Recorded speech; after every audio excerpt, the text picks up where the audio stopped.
Boa noite, amigos da TV Rio Branco. Hoje é segunda-feira, 21 de agosto de 2023.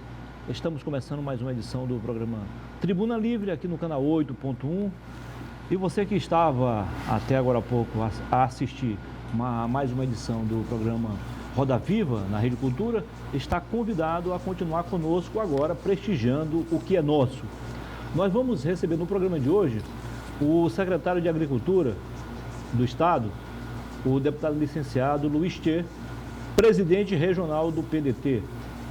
O deputado Luiz Tchê, agora como secretário desde o início dessa segunda gestão do governador Gladson Cameli, acabou sendo também um dos destaques na equipe, principalmente agora na Expo Acre 2023, onde o agronegócio, mais uma vez, mostrou sua força durante as 9 noites de Expo Acre, a 48ª edição. Como sempre, aqui compondo a nossa bancada de debatedores, Osmir Lima e Narciso Mendes. E a gente, desde já, conta com a sua audiência para ficar com a gente nos próximos 60 minutos. Nosso convidado especial é o secretário de Estado de Agricultura, que mudou agora, é a SEAGRE, o deputado licenciado Luiz Tchê, presidente regional do PDT, um dos maiores partidos hoje da Assembleia Legislativa. São 4 deputados. Seja bem-vindo, secretário. Muito boa noite. Prazer recebê-lo aqui no programa.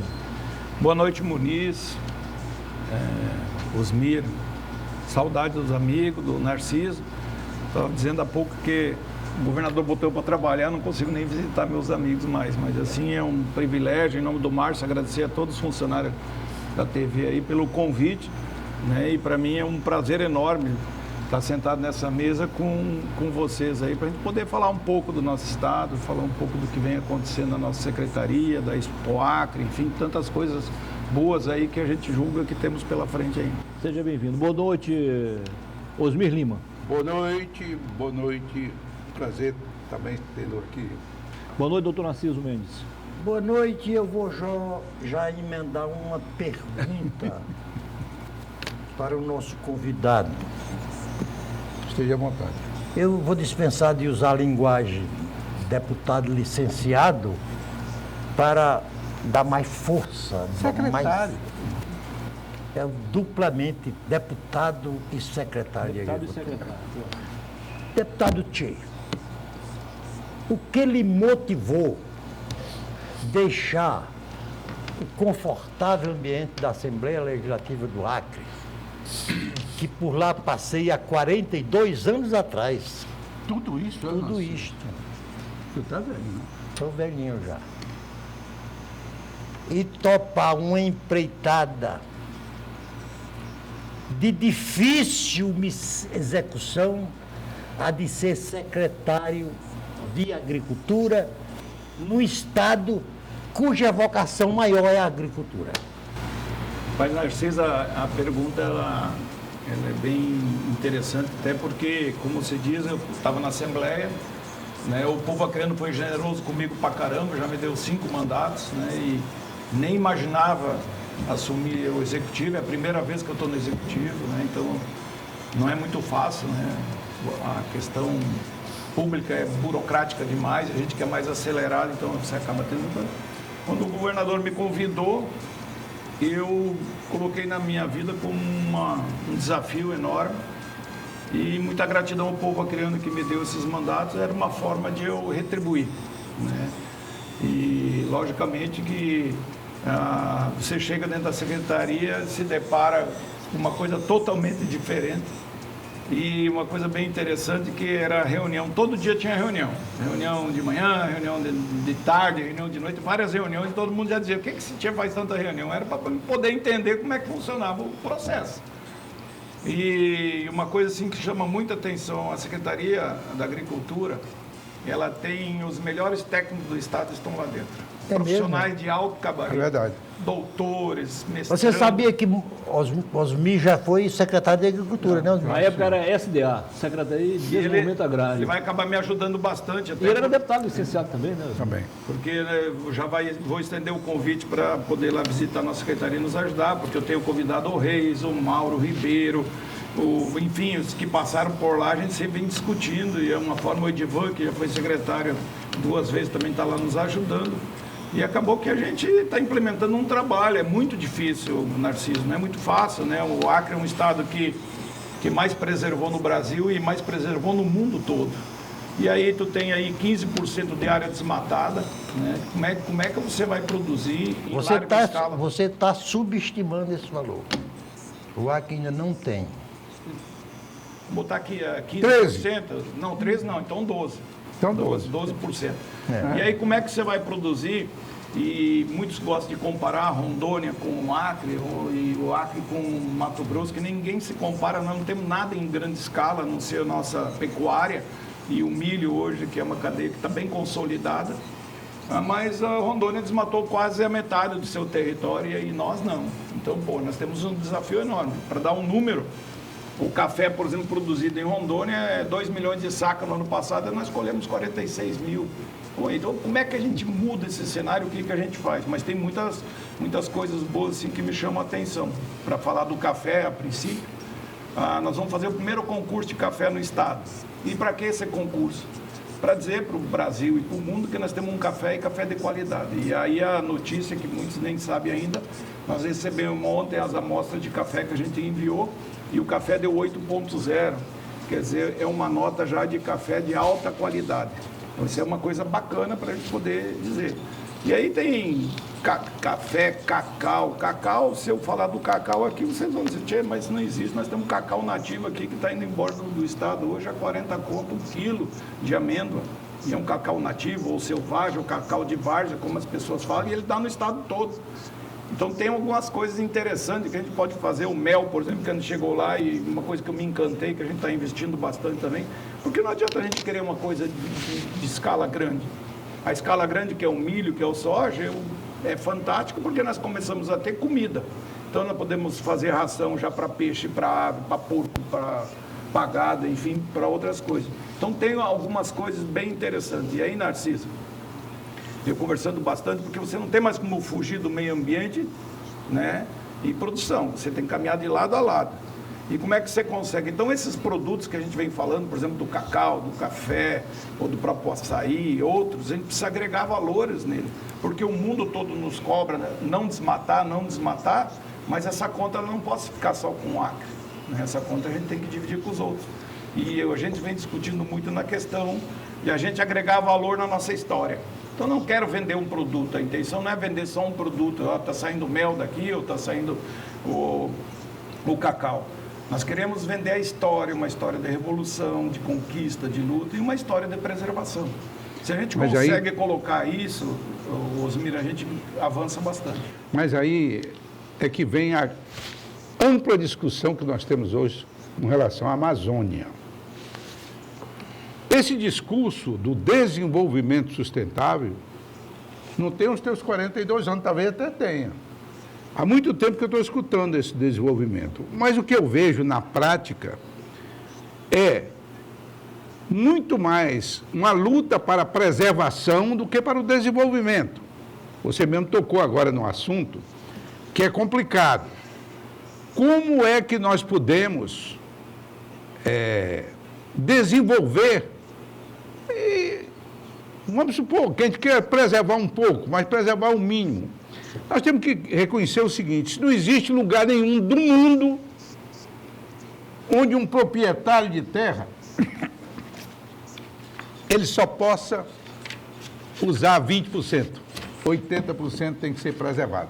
Só aqui na Amazônia, porque no Centro-Oeste não é assim, no Nordeste não é assim, são valores bem menores. Agora eu pergunto o seguinte: nós temos meios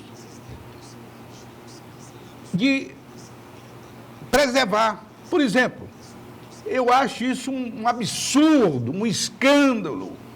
Eu repudio quando se quer chegar com uma estrada, por exemplo, lá em Jordão, chegar com a estrada lá em Porto Walter, aí vem o Ministério Público, pá, não pode construir. Mas por que não pode? Ah, não, porque vão devastar. Não, o Estado brasileiro tem mecanismo de proibir as margens da estrada que sejam ocupadas. Agora, você não pode, Narciso, e você conhece bem foro político, andar em todo canto, é permitir que uma família, quando adoeça, somente agora no verão, você vai em condições precárias a um ambiente, levando muitas vezes um dia e meio, 2 dias, né? Porque não tem uma pequena estrada de 100 quilômetros. Eu acho que essas coisas têm que mudar. Por exemplo, minério. Se tiver minério, tem que explorar e toma as precauções necessárias para não prejudicar o meio ambiente. Como é que vocês lá na agricultura e o próprio governo estão vendo essa questão de meio ambiente e desenvolvimento? Como conciliar? Primeiro que quando você tem que produzir mais e menos, você tem que usar a tecnologia. E aí quando nós deparamos lá com isso, nós não tínhamos nem laboratório de solo. Então, para vocês terem um número hoje, 4% da nossa área agricultável hoje tem análise do solo. Como é que tu produz mais e menos? Então, esse foi logo a primeira coisa que a gente resolveu fazer. Chamamos todo mundo para uma mesa. Universidade Federal, Embrapa, Sebrae, Senar, Federação da Agricultura, vamos sentar aqui. Porque estava todo mundo numa Olimpíada, correndo 4 por 100, e eu vou correr 100, 100, 100, 100, mas está todo mundo correndo 400, um sobrepondo ao outro. Nós temos que produzir mais, cadê os laboratórios? Aí a gente conseguiu, inclusive com a emenda minha, que eu mudei ela, compramos 3 laboratórios para a Universidade Federal. Análise do solo, bromatologia, que é estudo das folhas, e análise do leite. O estado do Acre e o Roraima são um dos 2 únicos estados que não tem análise do leite. Então, quem está no manual, quem está na mecânico é a mesma coisa. Se ele é mais gordo, é mais magro, a qualidade do leite, tudo é a mesma coisa, o preço é o mesmo. A gente vai começando a mudar isso. Aí a Embrapa tinha um laboratório também que está ativando, e o IFAC, agora do emenda do senador Petecão, também são 3 laboratórios. Mas o que acontece? Isso logo que eu cheguei em janeiro. Então, nós estamos no mês de agosto e a gente não conseguiu adquirir o laboratório ainda da minha emenda. E os técnicos lá dizem, isso aqui não dá, isso aqui não podemos esperar, porque o agro não para, a agricultura não para, a gente precisa adiantar. E aí os técnicos descobriram um aparelho que chama NIRS, que é um scanner de infravermelho, que ele dá análise do solo em tempo real. E para poder fazer isso, só para ter, eu faço a captação da terra, eu embalo, eu encaminho ela, tenho que mandar para fora do estado para ele vir, me leva 60 dias mais ou menos para mim ter a análise. Com esse aparelho agora, com certeza absoluta que em 24 horas tu tem análise do solo. Porque não é só para análise do solo, é para outras coisas. Você vai fazer uma silagem, por exemplo, você quer saber se está toda a cadeia, ela está toda proteína, existe proteína de quê? Faz do scanner, ele te dá na hora isso e você corrige ali na hora, às vezes você esperar 15, 20 dias para poder você corrigir. Então, a gente precisa desses avanços. Aí, logicamente, que eu vou esbarrar no segundo degrau. Tá, eu tenho análise do solo, eu vou fazer análise do solo em todo o estado, a gente vai construir. E aí, cadê os nossos técnicos? Cadê os técnicos que nós temos para poder acompanhar todo esse processo? Ele é bem difícil, não é fácil. E depois que tu tem os técnicos, tu vai plantar, se tu vai plantar milho, vai plantar soja, e tu incentiva a plantar, e quando você vai colher, onde é que você vai armazenar isso? Então o desafio é enorme, não tenho dúvida. Mas não tem, Osmir, outra coisa a não fazer, e eu, como eu disse, a gente anda de mãos dadas, mesmo meio ambiente com a agricultura, com a produção, mas a gente precisa usar as tecnologias que nós temos na mão. Então, por exemplo, essa questão do drone, a questão do scanner, a gente precisa trazer isso para poder a gente produzir mais. Olha, tem gente colhendo, por exemplo, produzindo 80 sacos de café sem uma assistência técnica, sem nada. Costumo muito dizer que o nosso produtor, ele é gigante pela própria natureza. Ele sozinho, ele se vira, ele dá o jeito, ele trabalha, é na chuva, é no sol. É a luta pela sobrevivência. Pela sobrevivência. Se o governo ajuda um pouco, a gente avança bastante. Então, a gente encontrou várias dificuldades. Eu estou falando da tecnologia. Mas quando nós chegamos com a nossa equipe, nós identificamos um problema do mecanizar mais, um projeto fantástico que tem lá, que já vem do início do governo do Gladys. Mas cadê o maquinário? Aí tu vai lá, é uma sucata danada. Aí eu digo, não, isso aqui está errado. Então o que a gente fez? A gente sentou, vamos zerar o jogo, vamos planejar esse negócio e chamamos uma reunião de planejamento, onde chamamos todo mundo. Que eu citei agora, os parceiros, vamos trazer tudo para dentro para a gente poder organizar. Mas, Tchê, eu fico satisfeito em ouvir você dizer que está ouvindo os técnicos, que está fazendo análise de solo. Porque tem um incidente em governo passado, que é melhor não dizer quem era o secretário nem governo, que a minha filha, que tem mestrado, eles foram para a área rural e queriam plantar mamão. Queriam plantar mamão. Aí levaram. Aí minha filha, não, vamos fazer uma análise de solo para ver se esse mamão é adequado a esse solo. Porque tem vários tipos, né? É lógico. Tá. Uma semana depois que ele voltou, estava tudo plantado. Sem análise, sem nada. E não deu certo, não poderia dar certo, né? E isso, inclusive, com a análise do solo, o que acontece? Você, por exemplo, você vai passar um calcário, o cara está largando 1.500, 2.000 toneladas no hectare, mas o cara nem sei se precisa tudo isso, entendeu? Então é financeiro que está indo para o ralo que você não precisa. Exatamente. Depende da cultura que você vai fazer, entendeu? Ô Tchê, eu gosto muito quando eu discordo do Osmir. Que é isso? A despeito de eu aprender muita coisa com ele. Aí agora você viu? Voltou ao normal. Quando eu cheguei na Amazônia há 50 anos atrás, o refrão da Amazônia era integrar para não entregar. Isso. Naquela época, o produtor rural não sofria essas pressões quase que irresistível pela manutenção da floresta. Aí isso me faz lembrar uma música que não sei quem é o autor, que diz, quem sabe faz a hora, não espera acontecer. O Geraldo Vandré. Geraldo Vandré.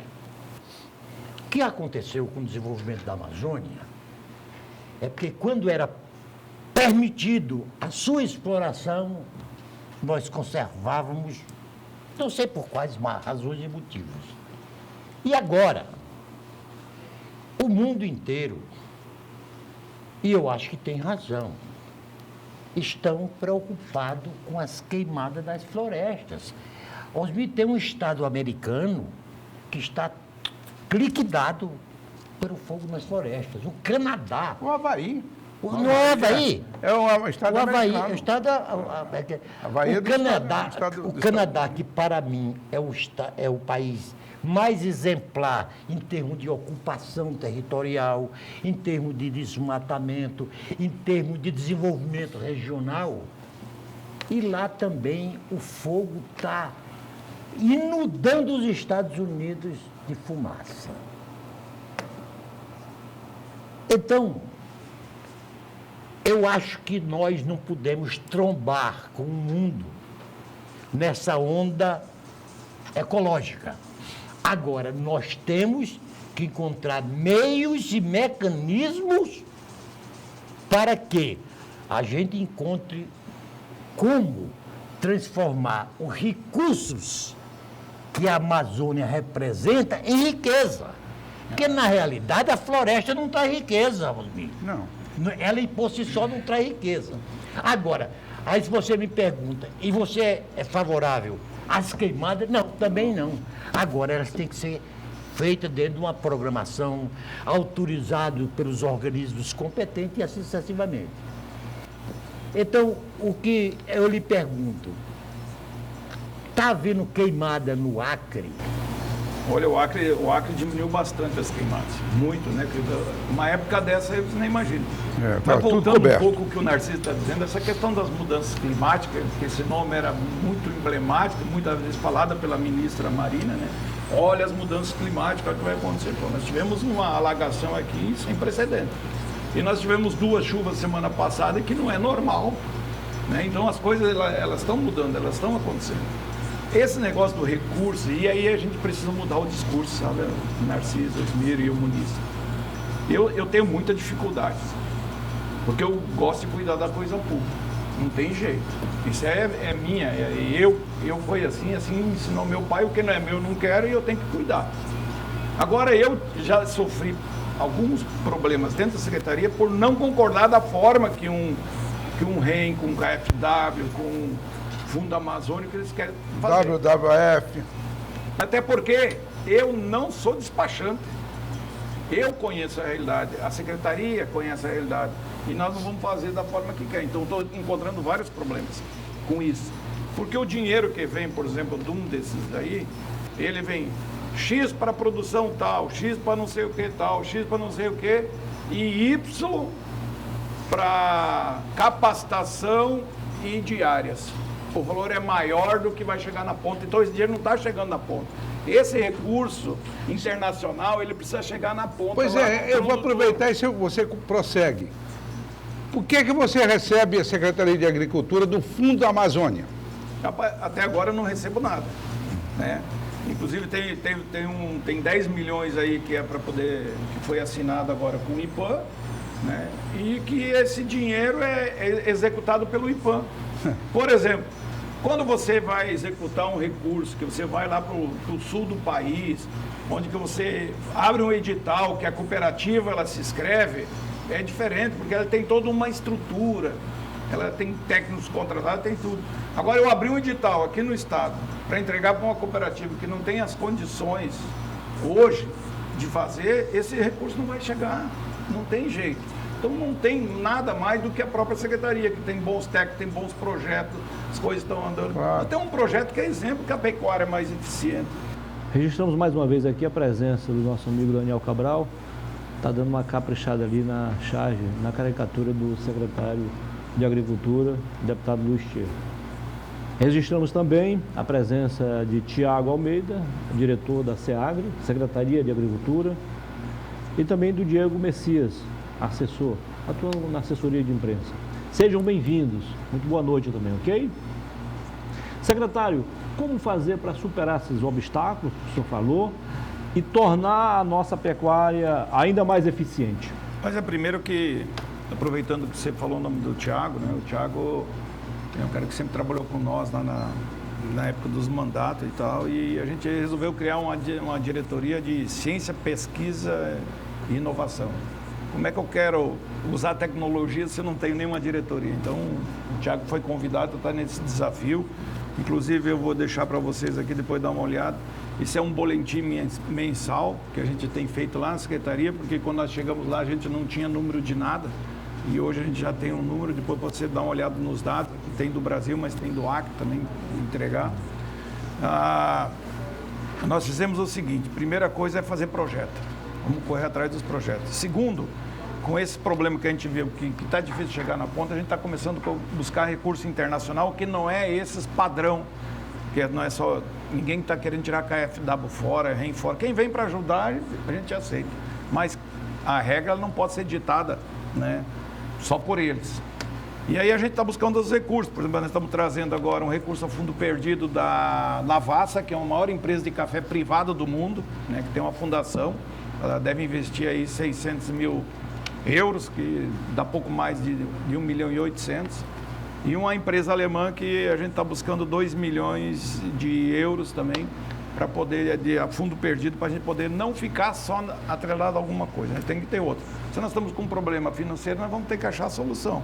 E um arcabouço mesmo de projetos que a gente vem desenvolvendo, que inclusive até o dia 15 eu quero estar em Brasília para poder apresentar para os nossos deputados federais, senadores, para o próprio ministro da Agricultura e aqui na Assembleia Legislativa para a gente poder alavancar recursos. Porque se a gente for esperar só o recurso estadual, fonte 100 que a gente fala, a gente não avança. E se tem uma coisa também, o Narciso e o Osmir, que a gente vem fazendo, a gente está licitando tudo que a gente pode. Por exemplo, estou numa licitação grande de silos. De quê? Silos de armazenagem de grão. A gente está licitando maquinário porque os equipamentos que a gente tem, a gente precisa atender mais o pequeno, então a gente vem fazendo isso. Isso para que tudo isso? Porque na hora que eu tenho recurso eu vou lá e compro. Se a hora que chega o recurso eu vou licitar, eu vou levar mais um ano ainda para poder atender. Então acaba atrasando muito isso. E voltando ao nosso mecanizar mais, de janeiro até agora, nós recolhemos 16 milhões em equipamento, entre tratores, implementos agrícolas, de equipamentos que estavam parados e outros que estavam em grandes produtores. A gente veio trazendo para dentro para poder atender o pequeno produtor. Isso é uma coisa que a gente vem fazendo e vem atendendo, agora, claro, com todas as nossas condições. Por exemplo, nós temos lá 2 PC. Como é que eu vou atender o estado todo? Vamos priorizar onde? Vamos priorizar o Jaras Passarinho, que lá falta água. Então, nós estamos construindo o tanque. Falta 11, era 40 e poucos, mas tem produtor já voltando lá para a sua colocação, porque já vai ter água, entendeu? No Cantagalo da mesma forma. Então, a gente precisa... Eu fui lá no Campo Alegre, que é aquele assentamento, o pessoal que veio da Bolívia, que foi expulso da Bolívia, ali passando Capixaba. E eu fui lá aleatoriamente, porque eu estou vindo de uma agenda lá de Itaciolândia e visitei 2 produtores ali. Um produtor chegou, mas quem é o senhor? Eu digo, rapaz, eu estou o secretário da Agricultura. O cara disse, minha nega velha, me arrume um café, vamos trazer um café para o secretário. Primeiro que nunca temos um secretário na minha casa, então vamos tomar café. Aproveitando, o senhor já conheceu pelo menos as regiões mais produtivas do Acre? Tem andado nelas todas. Eu estou muito orgulhoso. E vou dizer uma coisa para vocês, as melhores terras do Brasil estão aqui no Acre. Sim, mas o senhor ia falando sobre a conversa com o agricultor. Eu volto depois nas terras produtivas, que é muito interessante. E aí o que acontece? Ele diz, não, você tem que conhecer a presidente aqui do Campo Alegre, a dona Nilva. Dona Nilva. O secretário, os últimos 5 anos, pelo menos, o agronegócio evitou que o Brasil entrasse na sua maior crise financeira da história. A minha pergunta,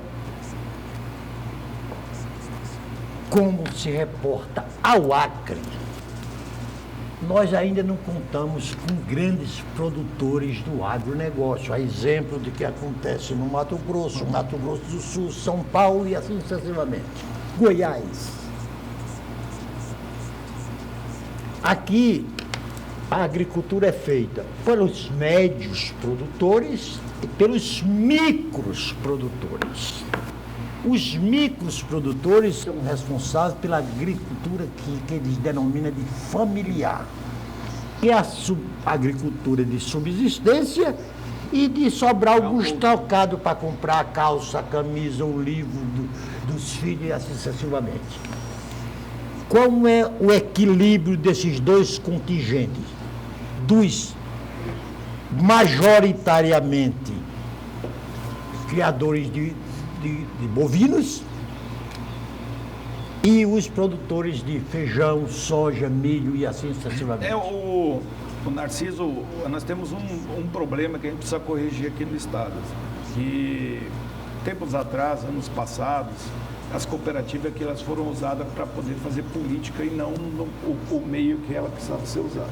Então isso é um grande problema, porque o grande ele precisa também do pequeno, não tem jeito. Então você vai ali vamos botar mais a região sul, Paraná, Santa Catarina, mas tem o cara que produz 10 hectares de soja, mas tem um cara que produz 1.000, 2.000, 3.000, vai para a mesma cooperativa e faz. Então a moeda, por exemplo, hoje, nessas regiões, é o grão.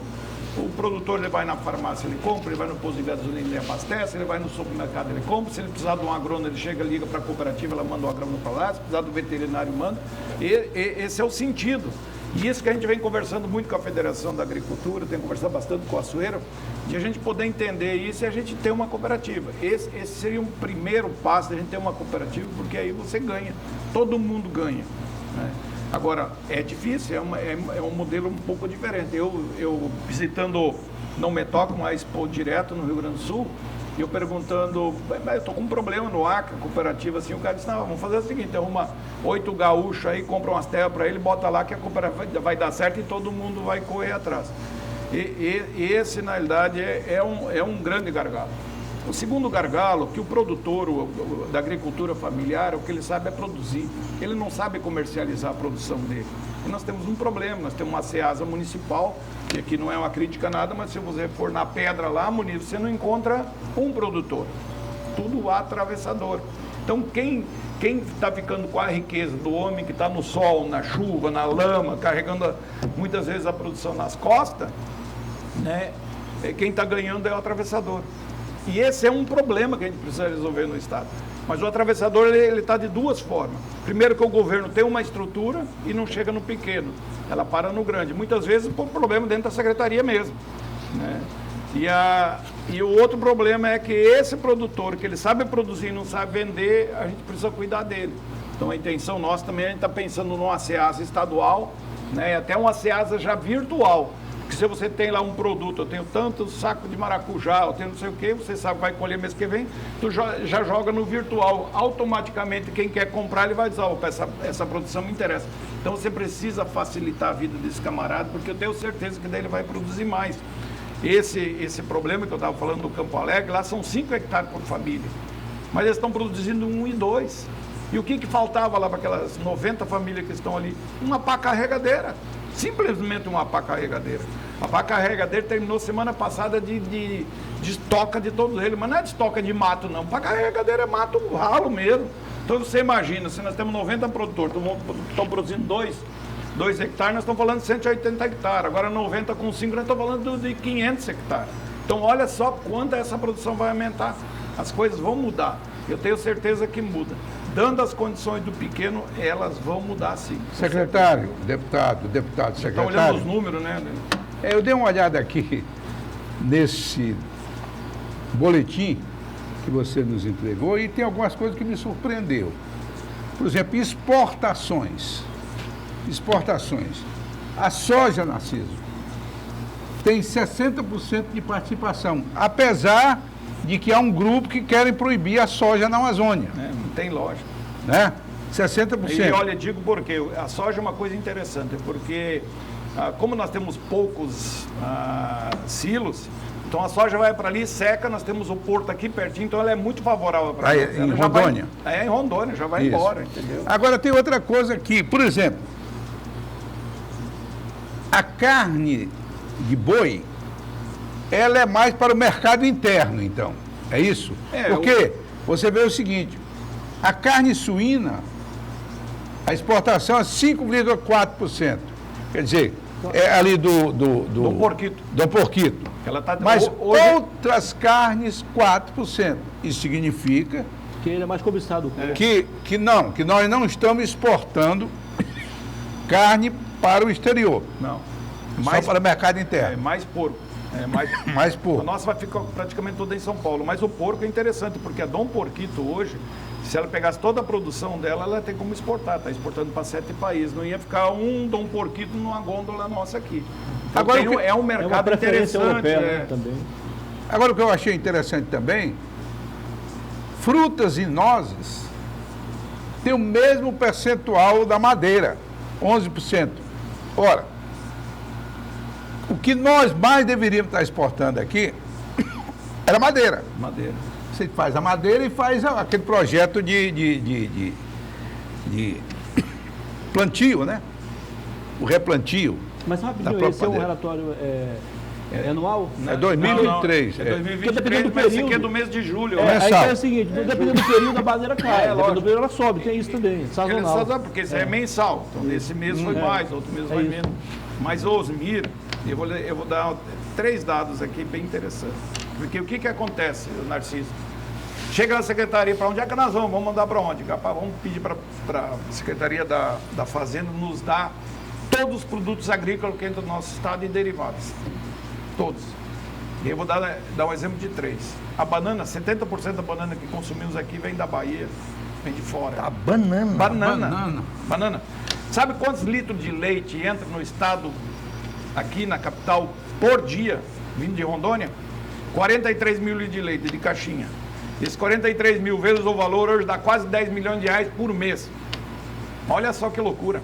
E eu falei do leite e o peixe que nós estamos consumindo aqui, que vem do Amazonas e vem depois. De Boca do Acre ou aqui de então com esses números que nós temos, a gente começou de opa, vamos investir. O que nós fizemos agora? Assinamos um termo de cooperação com a BCZ, né? Que é a progenética. Então, para melhorar a genética de quem? Do pequeno e do médio produtor, porque a genética do nosso gado aqui, do grande produtor, ela vale para o mundo. Narciso.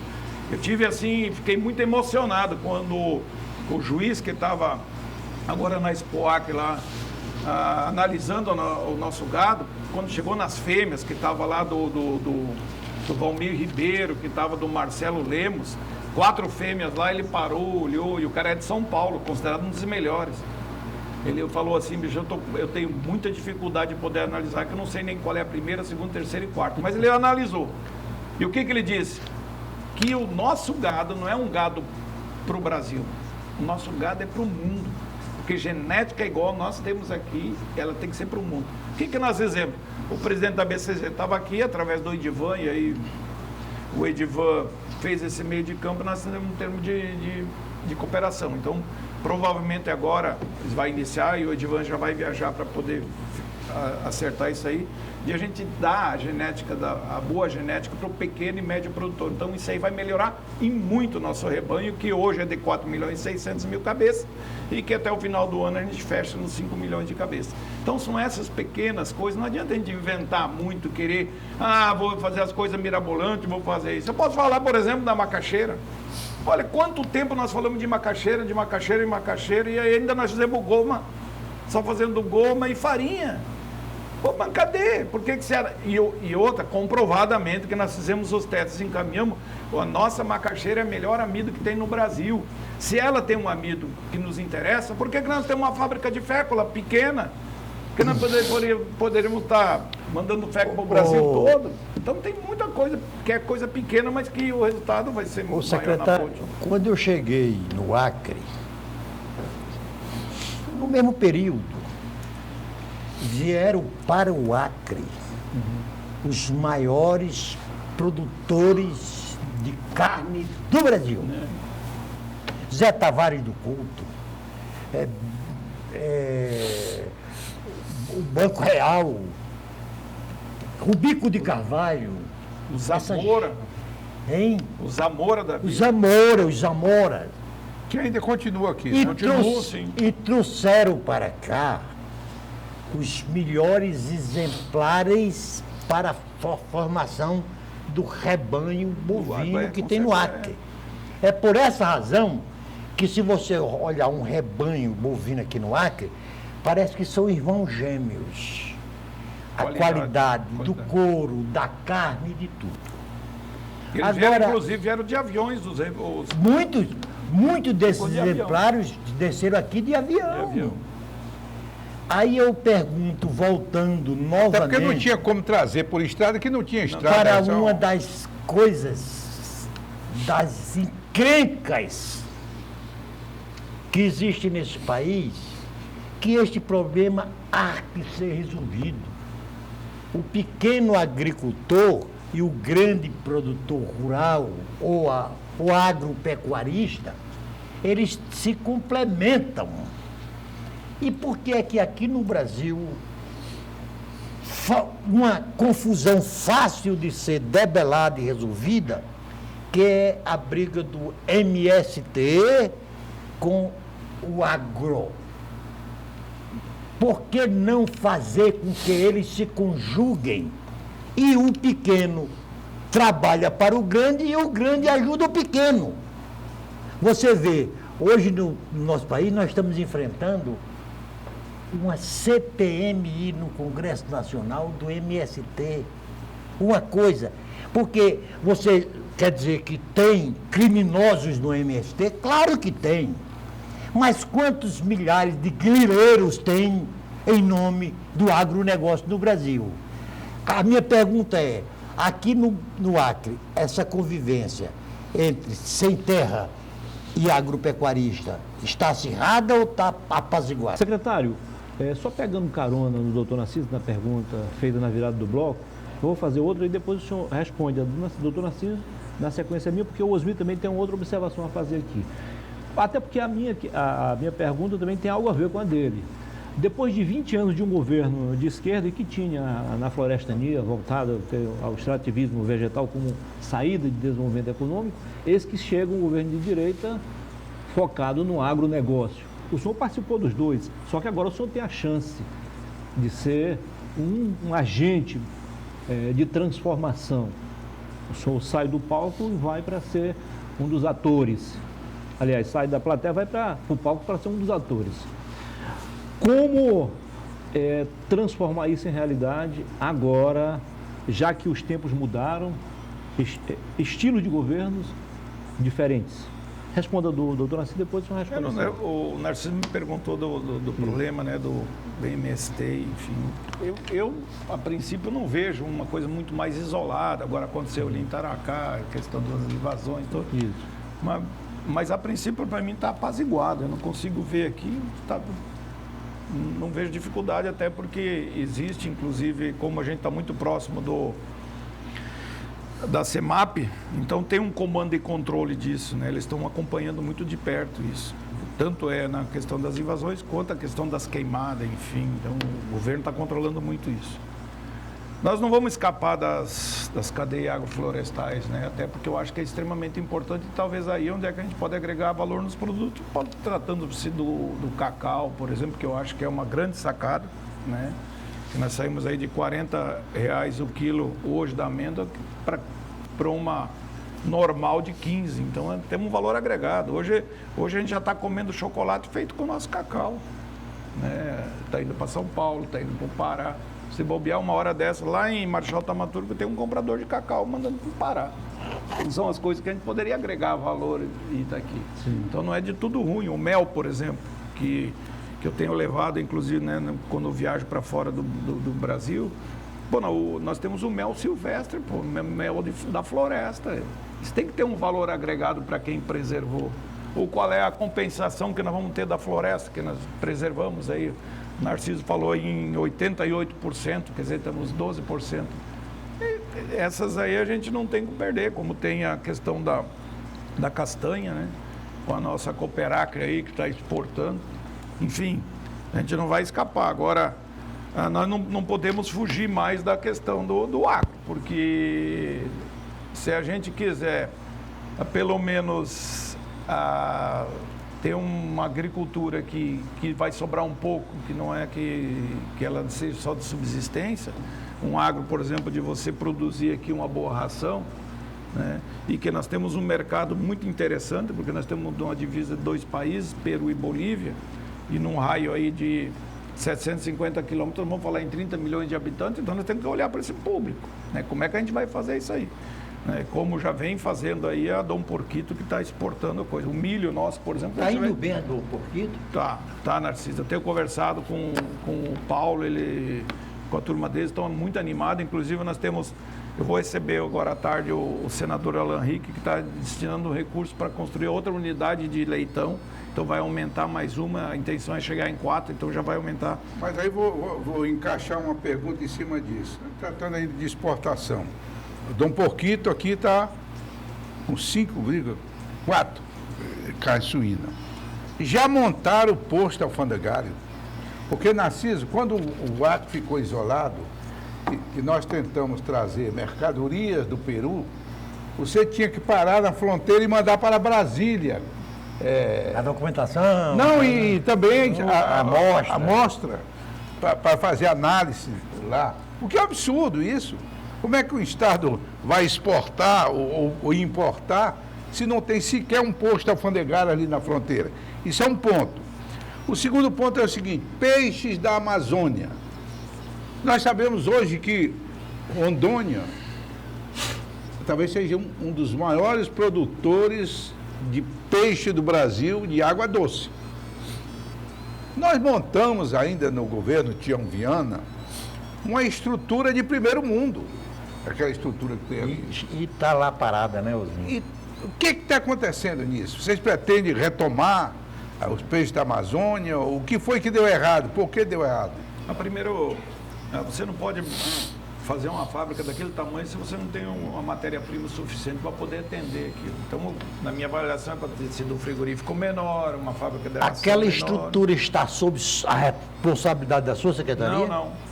Até porque lá o governo, a participação do governo hoje ela é pequena, né? Tem o BNDES participando, mas tem a iniciativa privada mais forte. né? E até parece que foi vendido algumas ações aí do BNDES e tal. Então, existe uma negociação naquilo ali, né? Aparece... Tem um grupo forte de acionistas lá.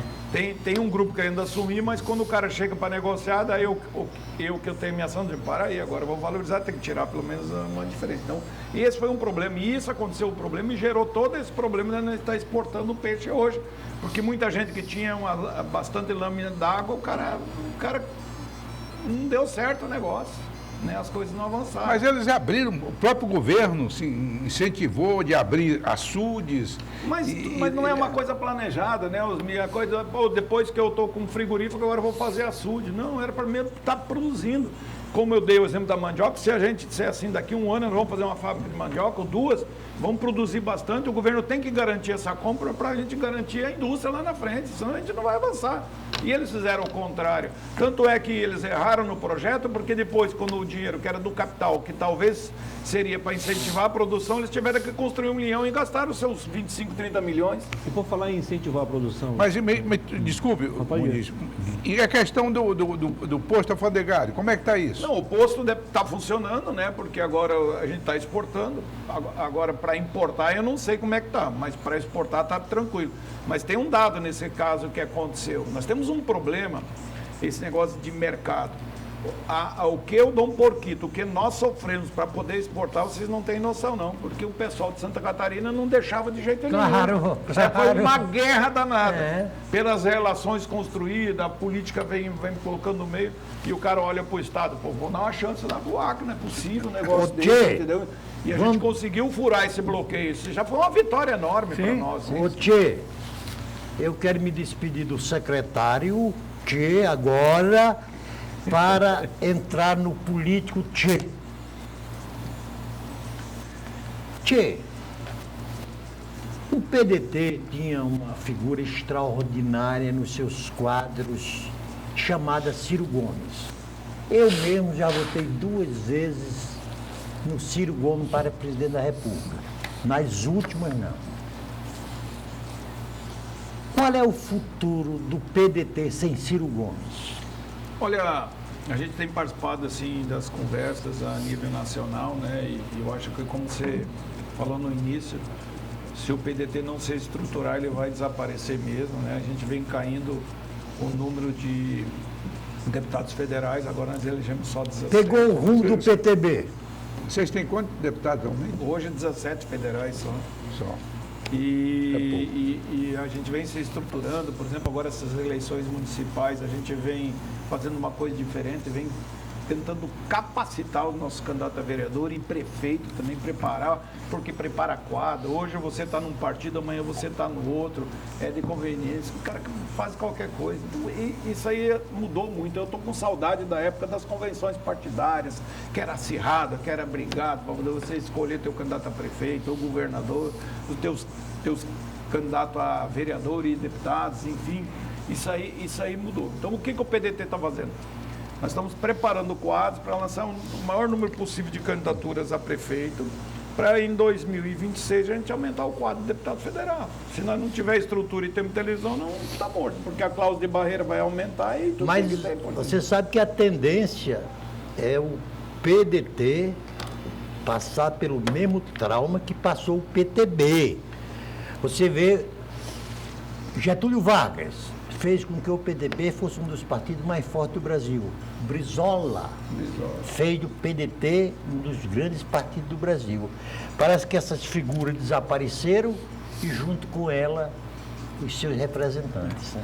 Rapaz, Narciso, eu tive um privilégio de assistir uma palestra do Brizola, que naquela época ele dizia assim, se a gente perder a eleição agora com o PT, nós vamos apanhar 20 anos. E olha como ele tinha razão disso. E o Brizola era PTB, né? E depois aí vai ter várias, com o Golbery e tomar a sigla, quando tem aquele episódio, ele está rasgando aquele papel. Enfim, eu acho que a tendência nossa era uma fusão, né? Uma fusão partidária no nosso campo aí. Com qual partido, outro partido, vocês namorariam para fazer essa fusão? Mas, Narciso, eu acho que o PSB. Mas o PSB engana a gente tantas vezes, né, bicho? A gente vai, namora, na eleição e vamos vai para o lado mais forte, o mais fraco fica para trás. Mas acho que uma aliança com uma fusão com o PSB seria interessante, até que foi proposto. Agora, isso, vocês não acham que em toda eleição que vocês deixem de apresentar um candidato majoritário, isso também não enfraquece o partido? Não, acho que não, até porque a nível nacional nós apresentamos um dos melhores quadros e não polarizou e não deu certo, entendeu? E aqui no estado é assim, eu tenho que dar um exemplo do PSD que o PTcão fez. Se todo mundo seguisse essa regra, a gente dava uma organizada melhor. Porque você elege prefeito e elege vereador. Quantos prefeitos você vai eleger? Eu digo, olha, eu quero manter pelo menos 2 ou 3, mas tu não vai crescer o partido, mas não adianta tu eleger quem não vai estar contigo lá na frente, dentro dessa entendeu? proposta de crescimento, presidente, de expansão do partido, vocês pretendem lançar candidato a prefeito também aqui em Rio Branco? Mas a princípio não está no nosso radar, né? Pelo planejamento, porque o PDT é diferente um pouco de outros, mas é um planejamento em 2018. Nós sentamos na mesa, planejamos para poder executar em 2030. Então, em 2030, a intenção nossa era preparar quadro para a gente ter uma disputa de governo do Estado. A intenção é essa. E em 2018, quando foi para 2022, nós conseguimos atingir o objetivo, né? 2020 já a gente conseguiu, 2020, nós estamos agora, 2022, nós conseguimos atingir, nós elegemos 4 deputados estaduais, era que estava no foco.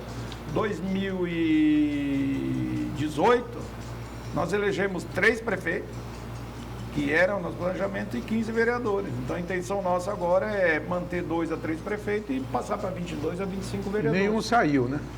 Não, nosso não, agora não. Vereador não.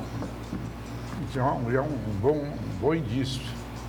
É porque, na verdade, os partidos mais de centro é um pouco diferente. Por exemplo, nós estamos montando um partido lá em Chapuri e tem muita gente que é do PT, que o PT é muito forte ali, está vindo para o PDT. Você está classificando o PDT como um partido de centro-esquerda, né? Centro-esquerda. Centro-esquerda, não é isso? Ah, tá bom. Porque centro... Centro. É centro. Mas eu não sei mais hoje, se eu olhar bem, quem é direita e esquerda. É, centro, exatamente. Secretário, já de volta para a política, mas uma perguntinha só ainda sobre a agricultura. Há mais ou menos 2 anos eu fiz uma visita a uma fazenda de café, aqui próximo, já na divisa com a Trelândia.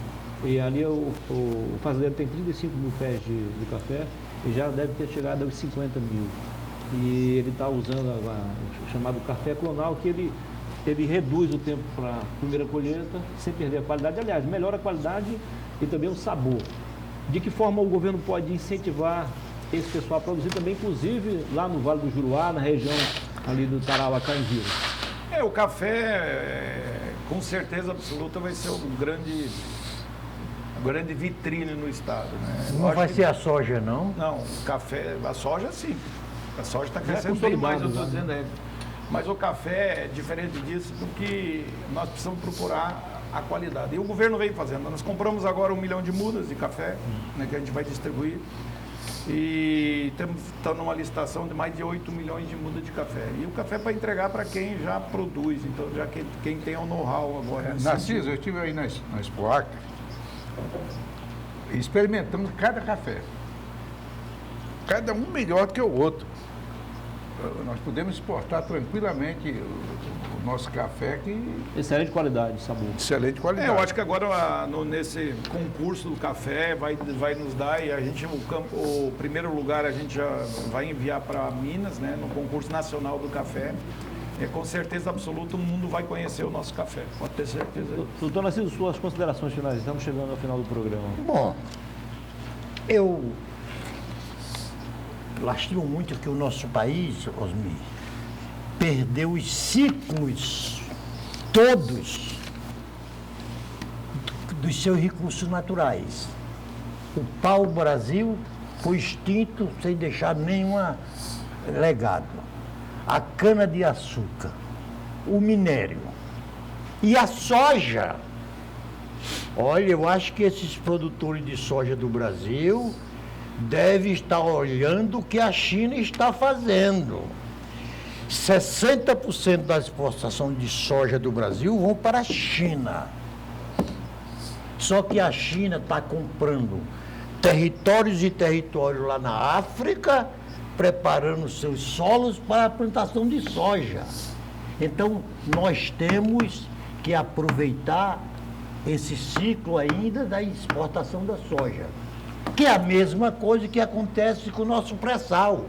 Ou nós extraímos as nossas reservas do pré-sal, Osmir, ou então tem aí a energia solar, a energia da biomassa e assim sucessivamente.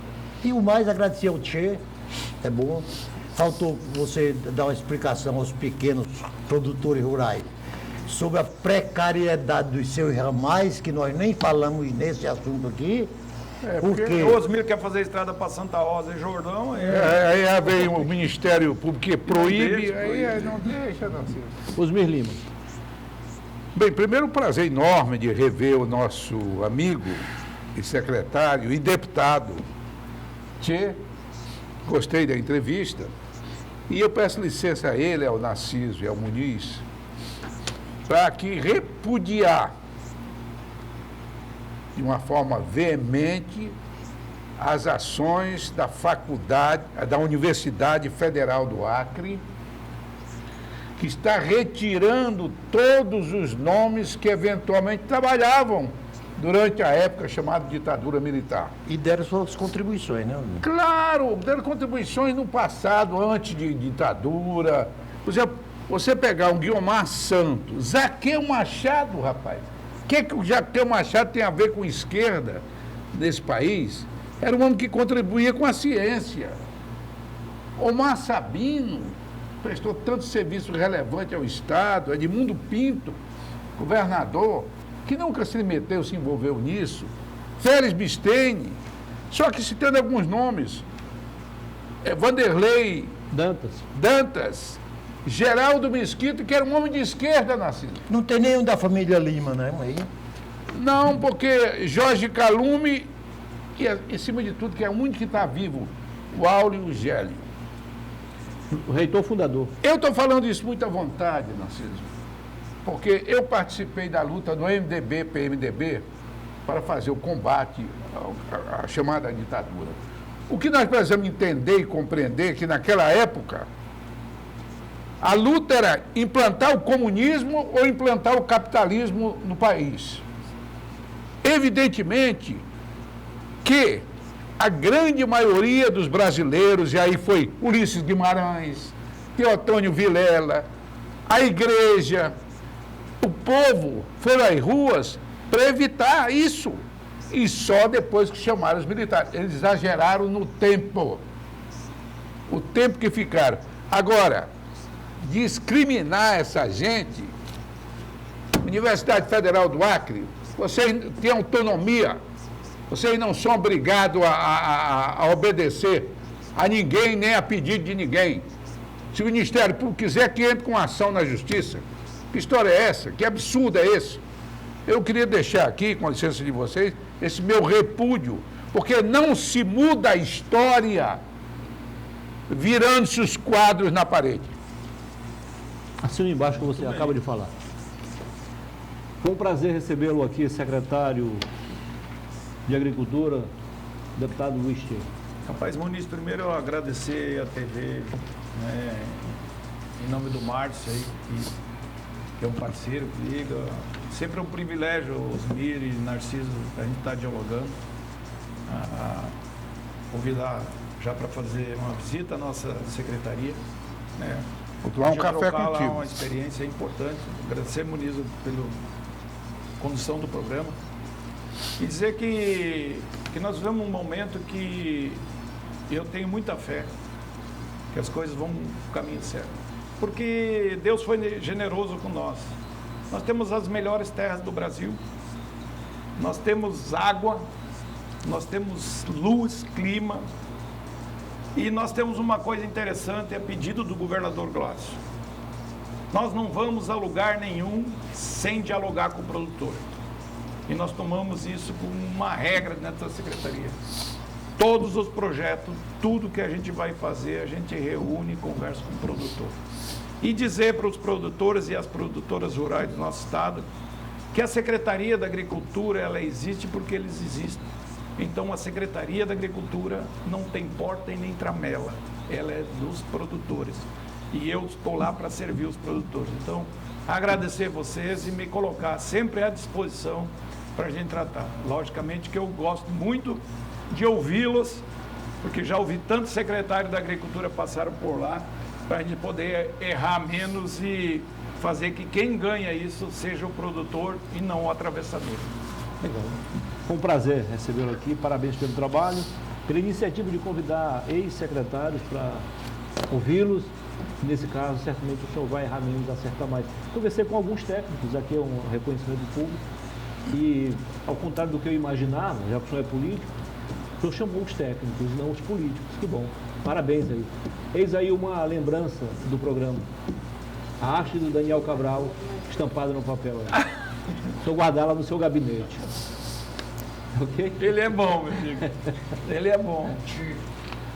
Rapaz, eu tô bonito, Narciso. Nossa, velho.